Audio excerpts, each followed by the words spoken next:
Masechet Yoma Daf 67. We begin with the next Mishnah, in which we discuss the Seila Azazel as it's escorted out to the cliff. We could call this a priestly escort. So we start. Miyakirei Yerushalayim hayu melavin oto ad sukkah harishona. Aser sukkot mirushalayim ve'ad suk tish'ayim ris shiv'a umechasa lechol mil. So this Kohen who was appointed to escort would not just walk by himself, it's a long way. Rather, there were booths that were set up on the way.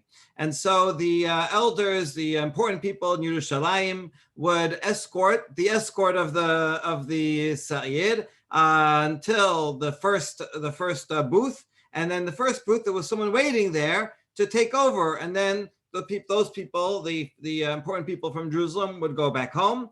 You see, no, they're not allowed to violate Tichum Shabbat. This guy is allowed to violate Tichum Shabbat because it's a special mitzvah, so he can do whatever he needs, whether it's Doraita or Derabanan, is Machloket. Most people think Tichum Shabbat, the 2,000 amot, is Derabanan. Rabbi Akiva thinks it's Doraita. But it doesn't matter. The Pasuk says he has to take it out, so he has to go as far as he needs to. But the elders, they can only go 2,000 amot. And so they would have a booth there, and then at that booth, some people would take over. So there were 10 booths altogether. Now the distance from Yerushalayim until the cliff was 90 ris. How big is a ris? Well, there's 7.5 ris for every meal. That means take 90 divided by 7.5, you get 12. So basically 12 meal. Every meal is 2,000 amot. So that's every meal is how far a person could go.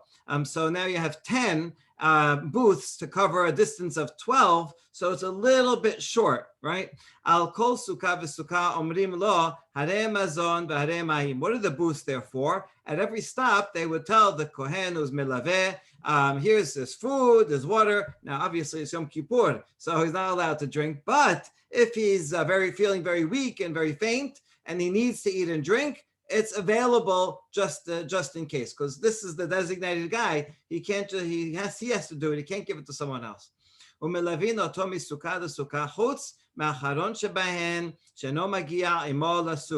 so they would, the people from the previous booth would escort him to the next booth, and they would go back, and the people in the next booth would escort him to the next, till the last one. The last one cannot make it to the actual cliff. Rather, they would escort him part of the way, and they would look on. They could see from far. They would ensure that he actually does it. That's important, but they couldn't go that far because, again, there's only 10 booths, and he has to go 12 meal. You count Jerusalem as the first, so that's one. So he still has to keep going. There's a specific cliff for each for this thing. Apparently, it's a specific cliff. Yeah, it doesn't name it, but yes, they have a specific spot in mind. That's how far they would have to go. And once he gets there, how does it work? He would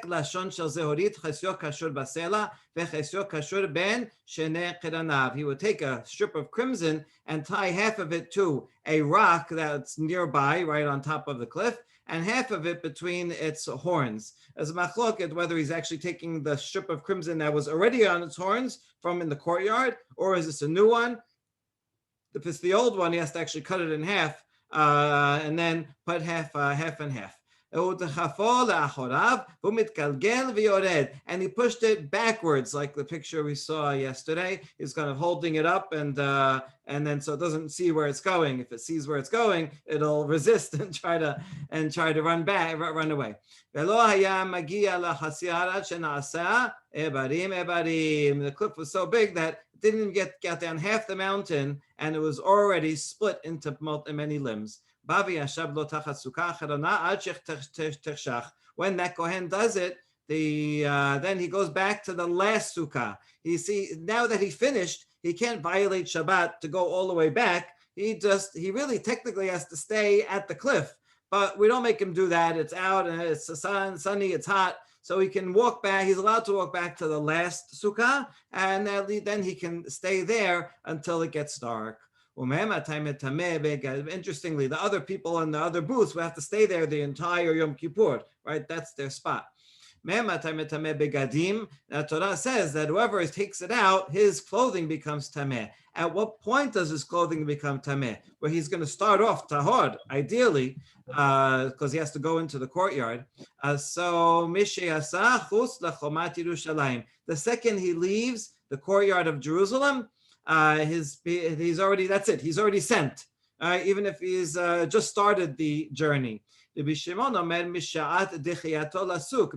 no, at the end, when he finally pushes it off, it's the final act. That's when he is the escort. He fulfilled his mission, and only from then on does his clothing become tameh. Good, that's the Mishnah. We're familiar with a lot of it from the Seder Avodah. Now, the Baraita is going to bring multiple opinions regarding these booths. The opinion we saw in the Mishnah is only the opinion of Rabbi Meir. His Stam Mishnah is like Rabbi Meir. Tenora Banan, Sukkot, Ushnemasar Milin Hayu, Dibre Rabbi Meir. We have a nice chart here, right? The top line is according to Rabbi Meir. He says you go from Jerusalem, so the elders of Jerusalem would escort him to one meal, right? And then you have 10 booths for another 10 meal, and then you're still going to have, that only makes up 11. So the last one, he's going to walk by himself. It doesn't, so here's it doesn't quite show that here. But there's going to be one more that he has to go by himself.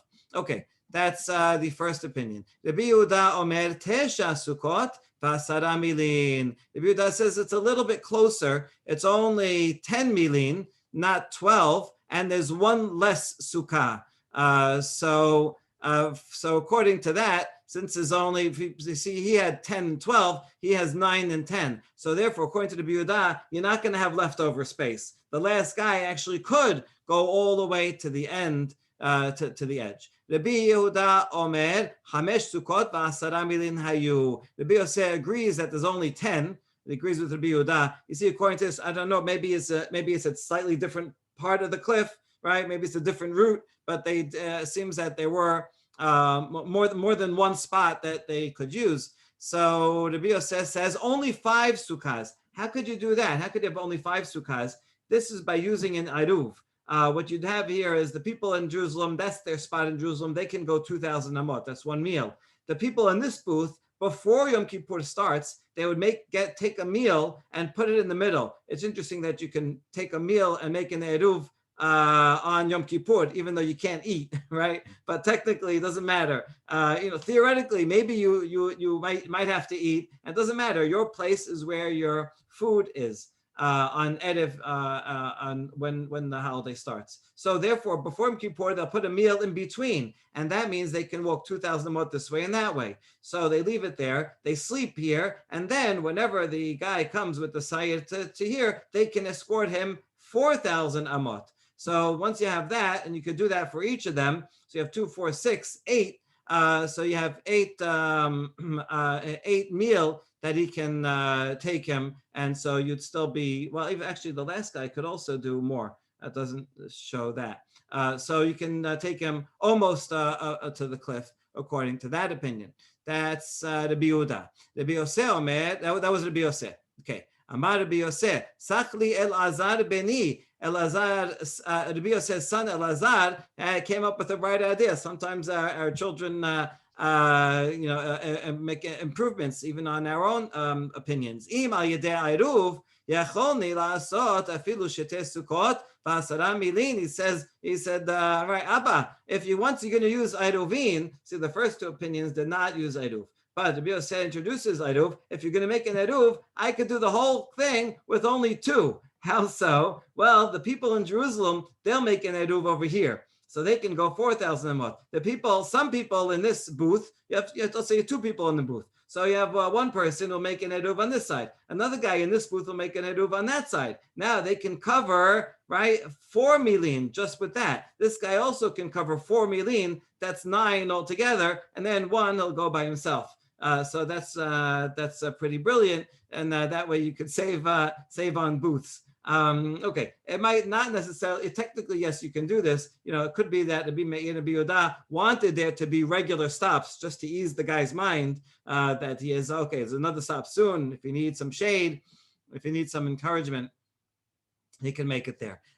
Okay, so that's the last opinion. Now we finished the Braita. We ask, Keman azla hadetanya. חוץ מהאחרון שבהן, שלא הגיע עמו לסוק אלא עומד מרחוק ורואה את מעשיו. In the Mishnah it says that he goes to all of them except the last one, the last booth, the people in there cannot go all the way to the cliff. Whose opinion does that follow? It follows Rabbi Meir. So because we saw, according to the second opinion, actually he could get all the way to the end.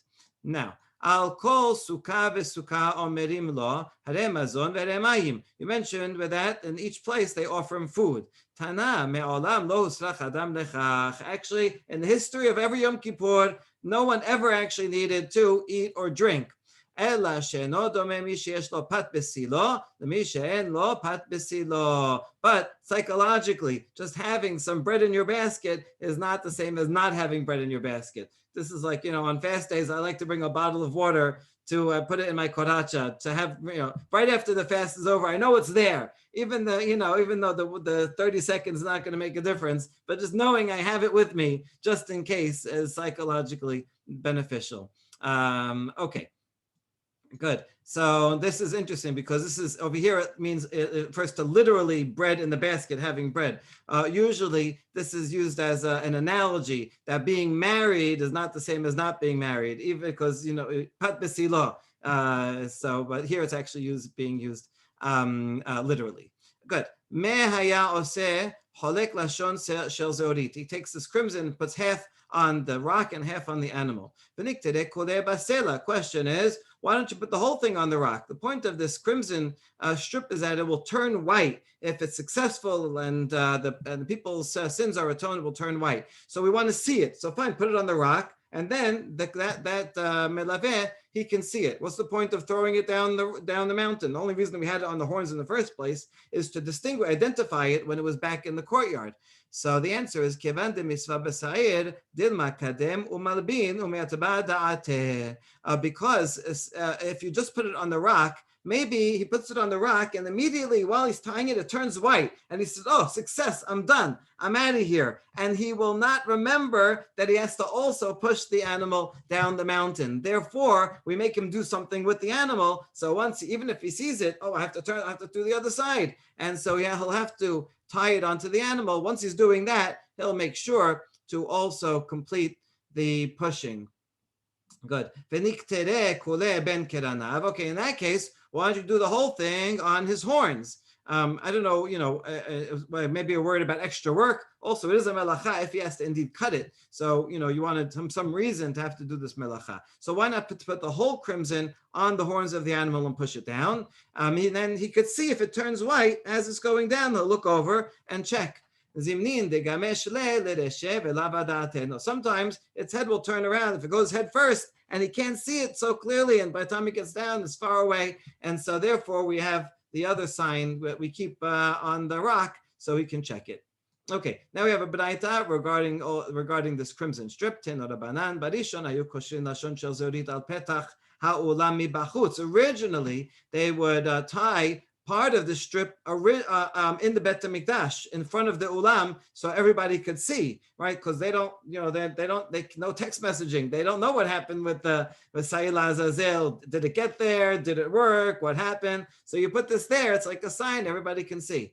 So Hilbin, Hayu Semechin, if it turned white, okay, everybody was joyous. Lo Hilbin, Hayu Asavin, Umit Bayeshin, if it didn't turn red, everybody would be sad and embarrassed. Now we're not going to have a good year. So this was not and this was not good.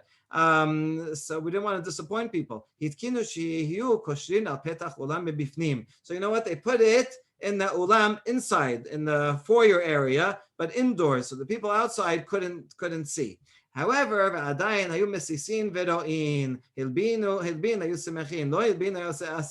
but people would still peek in. They could see from the side, okay, did it turn white? And they would tell everybody. So that didn't help, and people were still getting disappointed. Then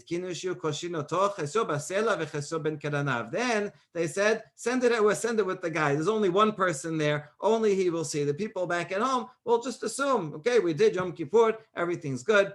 And then everybody will be happy. Amar Rabbi Nachum bar Papa mishum Rabbi El Azar Kapar. This is a similar to this first section of the Braita.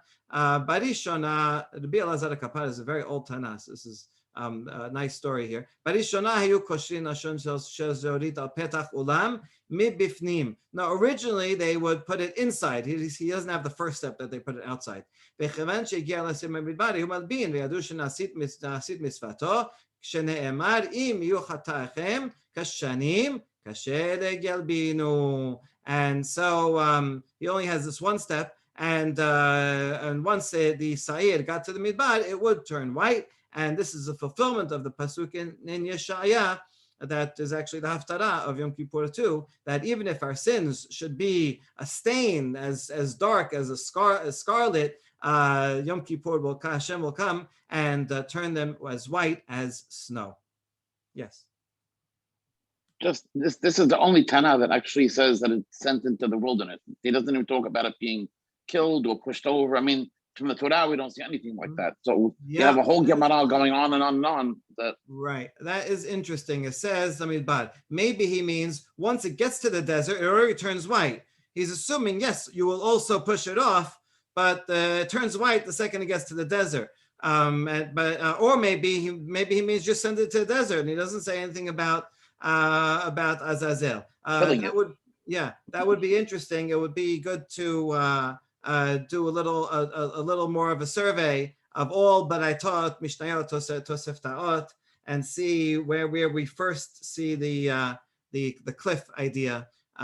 Is it in any Dead Sea Scrolls or anything? I'm not sure. That would be very interesting. Okay, try to find out and get back to us tomorrow, maybe. All right. Lo haya lemachasi tahad. It didn't even get halfway down, and already it's split into limbs.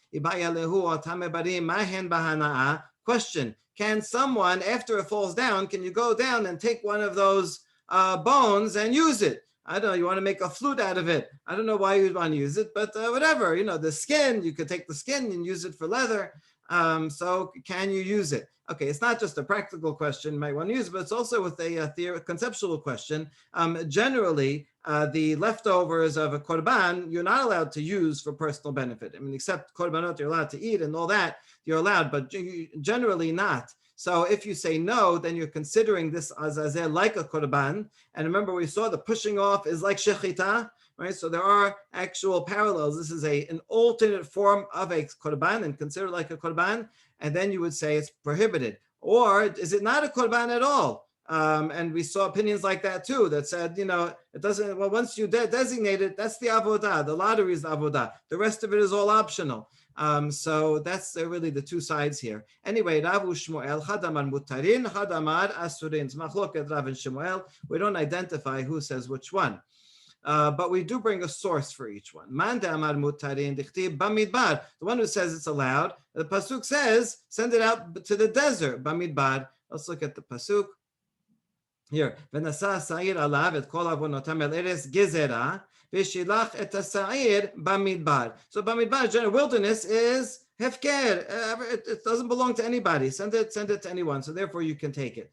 It also calls, the synonym is eretz gezerah, a land of, what does gezerah mean? Uninhabited. My father-in-law says gezerah as in a decree, like a punishment, right? So maybe something like that. This is the land of the decree of punishment. Okay, anyway, we'll see what how the Gemara interprets it. So, mandamad asurin dichtib gezerah. The one who said prohibited, he says gezerah, meaning cut off, prohibited, something that's you can't use. Okay, like gezerah takatuv. We use gezerah as also referring to a law. Good. Man dasa damad asurin hay midbar may avidle. So according to the one who says it's prohibited, we know what they use. They learn it from gezerah. What are they going to do with the word b'midbar? B'midbar, which sounds like you can take it. Hamidbara b'midbar l'rabot no v'gibon shilo. If you look around, you see that it says actually 3 times in the wilderness, and that refers to the 3 different stops of where the Mishkan and Bet HaMikdash were. First in Noved Giv'on, We saw, remember Givon, that was the big, where the big altar was that Shlomo used. And according to this, the Mishkan was also there, also in Nob. Then was Shiloh, and Bet Elohim was the Bet HaMikdash. So in other words, in all these stops, you have to find the cliff and send it away. So you see, according to this, it wouldn't be the same cliff because these were in all different locations.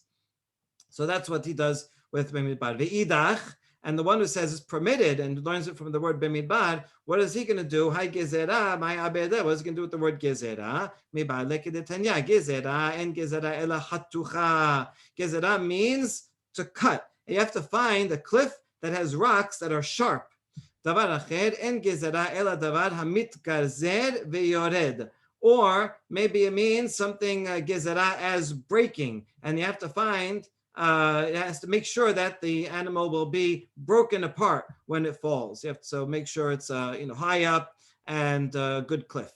Tabar acher gezerah shema tomar maaseh tohu tamad omar ani Adonai gezerti ve'en lecha reshut ladher bahen. Or gezerah as in a decree, like a hook. Has no reason, because I said so. Maybe you'll say, oh, what is this act? What are we doing? Doesn't make sense. Or what are people going to make fun of it? They're going to say it's not a good thing to do.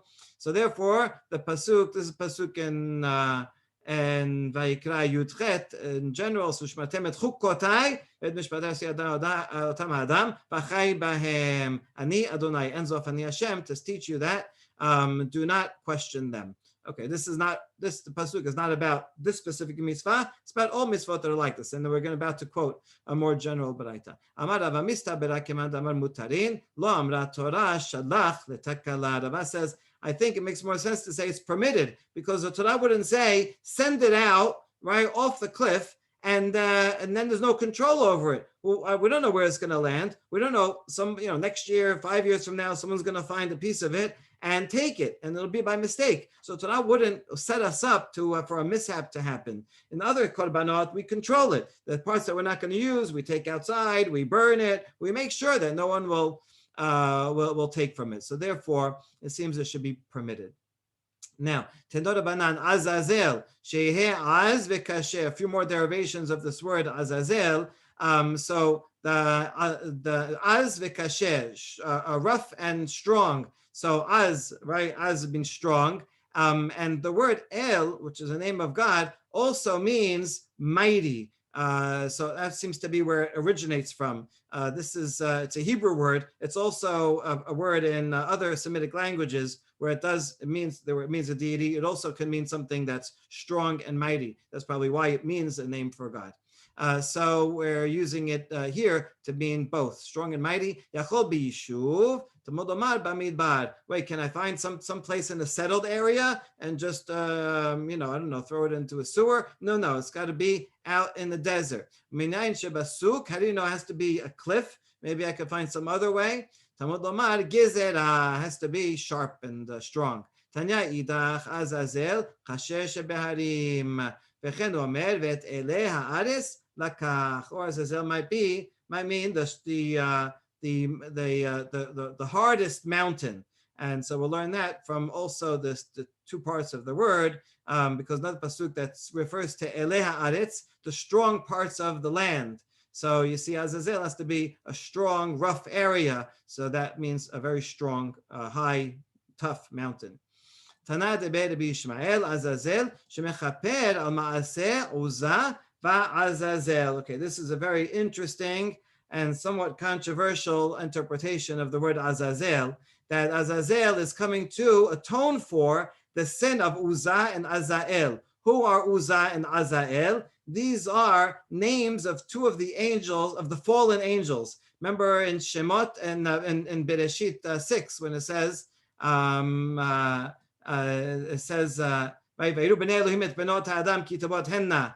so these, what does this mean even? Bnei Elohim literally means divine beings. And they saw the women that were beautiful, and they went down and took them and forcibly took them and brought evil to the world. And the next scene is the flood. So this is not very good. Now, most opinions, if you look at Rashi, and most opinions in the Talmud say Bnei Elohim is referring to mighty people, judges.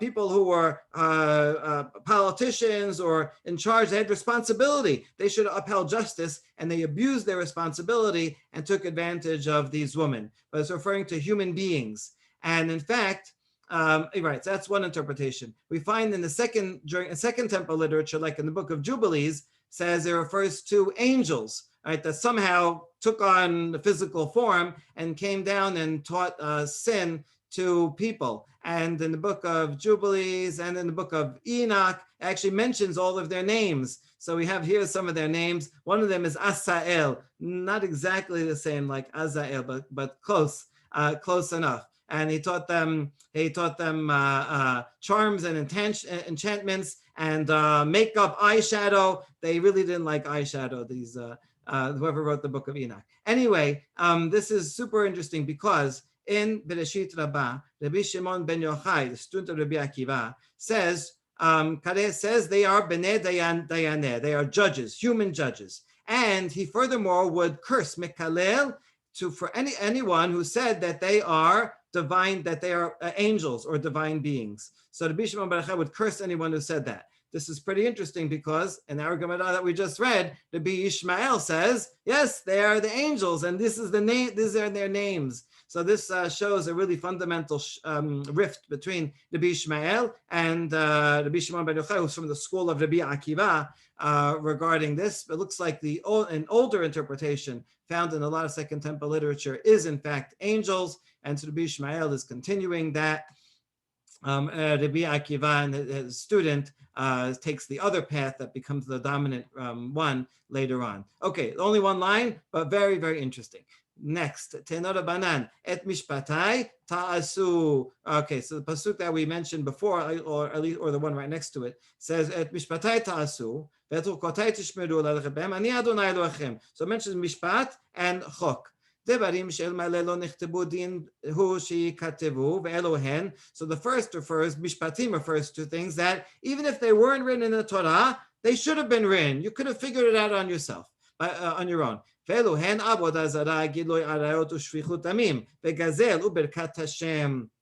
Okay, so basic civil laws, but in addition, avodah zarah, and not cursing God, which is interesting that these are under the things that you could figure this out, right? There's look around. There's one force in the world. Learn some science, and you'll understand it. But the next part about chok, these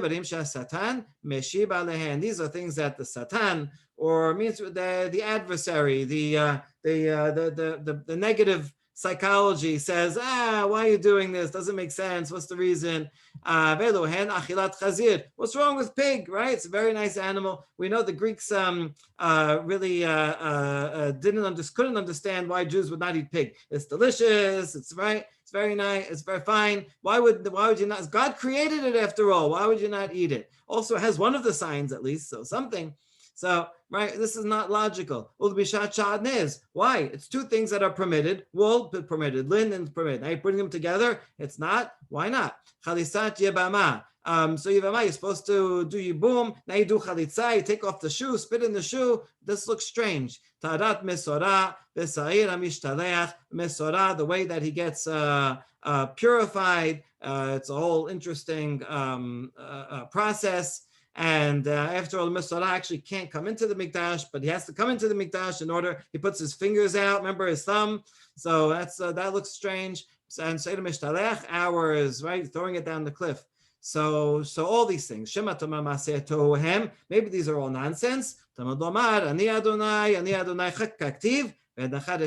That head by hand, I decided, I decreed it, and you should not doubt it. Okay, it's an interesting list. In other sources, we have other things on this list. Like Paraduma, this week's parasha is not here, but is on other lists. So it's interesting. You can compare all of them. Of course, each of these items, if you look at Rambam and many others, do have reasons for each and every one of them. One that often people don't know the reason for is shatnez. Why not linen and wool? So Rav Hirsch and Rav Kook also says that the reason is because you should separate. You shouldn't mix together something that you took from an animal with something that you took from that grows. Right? You're allowed to use animals, but don't treat it the same as something that grows, right? The animal, you basically stole from it, right? It's permitted, but as a reminder that it came from a source that's not natural, not grows, not that it grew on its own. Keep it separate.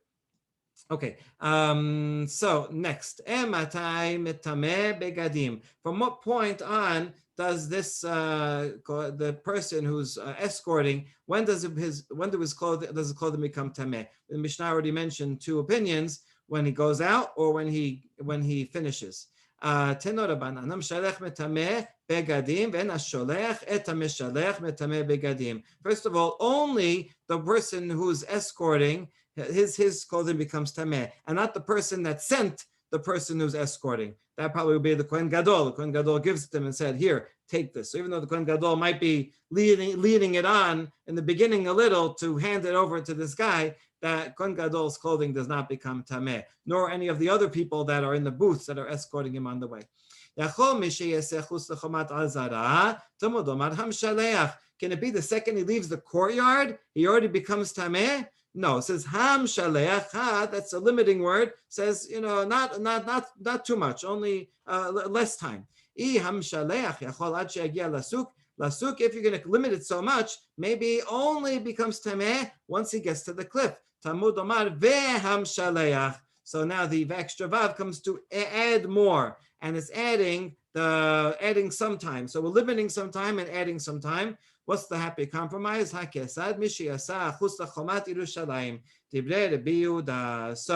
the time that he takes it to the courtyard to the city wall of Jerusalem, he's tahor. From the city wall of Jerusalem, then he's tameh, even before he gets to the souk. That's the first opinion of Rabbi Yehuda. Rabbi Yosef Omer Azazel vechibes. If you look at the pasuk, it says these words back to back. Right, so even though there's a comma there, right, the one who sends Azazel, he should wash his clothes. By putting these two phrases together, he's comparing them. And therefore, when he gets to the Azazel, that's when he has to wash them. That's Rabbi Yosef. Rabbi Shimon Omer, Rabbi Shimon was the other opinion that was mentioned in the Mishnah. המשלח את השעיר לעזאזל יכבס בגדיו, זורקו בבת ראש ומטמא בגדים. So he says, no, even later, it's only once you throw it, right? You throw it head first, and that is when his begadim become tameh. Okay, we'll just do the Mishnah, and we'll end. Ba lo esel pad v'sa'ir hanisrafin. כרען והוציא את אמוריהן ונתנן במגיס והקטירן על גבי המזבח. Okay, so now we're shifting back, right? The camera's panning back to the Bet HaMikdash. So the next thing that the Kohen Gadol will do is he goes back to the Pad and Sa'ir. He already did Shechita, he received the blood, he sprinkled the blood all over, poured out the blood. Now the carcass of the animal is still there. So what does he do? He opens it up and takes out the inner parts that he's going to put on the Mizbeach. And he puts them in a big bowl, and he puts them onto the mizbeach. Okay, we're going to see. He doesn't put them on the mizbeach right away because there's other things he needs to do in between, like he has to read Sefer Torah, other things. Okay, but he puts them in the bowl in order to put on the mizbeach. Kela'an b'miklaot v'osi'an lebeta serefa. Now the rest of the carcass of the animal he ties in braids. And he takes it out to the Beta Serefa, to the courtyard. Some people, other Kohanim would take it out to the place where it would go. So this is interesting. Oh, we forgot the pictures here. Here are the things. I like how the artist made them already white. That's very nice of him. And here is the big bowl with emurin that he eventually will bring up to the Mizbeach. And here's what you do. Remember, we had the Pad, that's for the Kohen Gadol and the sins of the Kohanim. And then the Sa'ir, this is the Yisa'ir LaHashem, which is for the sins of all Bnei Israel. What you do is you take their bodies and somehow braid them like a challah and carry them this way. This is a very interesting ritual, and perhaps it means that the fates and the atonement of the leadership, the Kohanim, the religious leadership, and the rest of the nation are intertwined, literally, right? They're bound up with each other, and we each need we each need each other in order to be successful. Okay, so really fascinating. Okay, so then you take him out.